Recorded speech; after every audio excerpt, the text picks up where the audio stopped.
ଦେଲୁ 5 ଟଙ୍କା ଦେଲୁ 100 ଟଙ୍କା ନବୁ ମୋ ପାଖେ ପଇସା କାଇଁ पर्स ହେଲା ସ୍ତ୍ରୀ ପାଖରେ ମୁଁ ଏବେ ତ ସ୍ତ୍ରୀ କି ପଇସା ଦେଲୁ କାହା କେନେ ମାଗିବି କହିଲୁ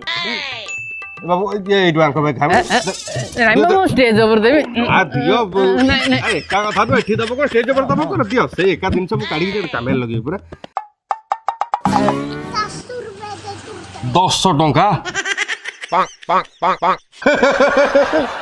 ମାନେ ଦେଖ କେତେ ବିଚକ୍ଷଣ ସିଏ ମାନେ ଖାମରେ ନାଁ ବି ଲେଖିନି କେତେ ଡହରା କିଅ ତମେ ନାଇଁ ସାହୁ ବାବୁ ଗୋଟେ କଥା ଦେଖନ୍ତୁ ଆପଣଙ୍କୁ ସତ ମତେ ମିଛ ଆଖି ଛୁଁଛି ବିଶ୍ୱାସ କରନ୍ତୁ ମାନେ ଗଡରେଜରୁ 2000 ଟଙ୍କା ବାହାର କଲି ଖଟ ଉପରେ ଥୋଇଛି ବୋଧେ ଭୁଲିଗଲି ନା କଣ ଭୁଲି ଯାଇଛି ଆଉ କିଛି ଅସୁବିଧା ନାହିଁ ଗୋଟେ କାମ କର ପର୍ସରୁ କାଢିକି ଆଉଥରେ ପୁରେଇ ଦେ ପର୍ସ କଣ ଆଣିଛି ପର୍ସ ଆଣିନି ପର୍ସ ଆଣିଲୁ ଫୋନ ପେ କି ଏଟିଏମ୍ ଫେଟିଏମ୍ ଅଛି ନାଇଁ ସେ ଜିନିଷ ମୁଁ ୟୁଜ୍ କରେନି ଆଜ୍ଞା ନିଅନ୍ତୁ ଆପଣଙ୍କ ମଟନ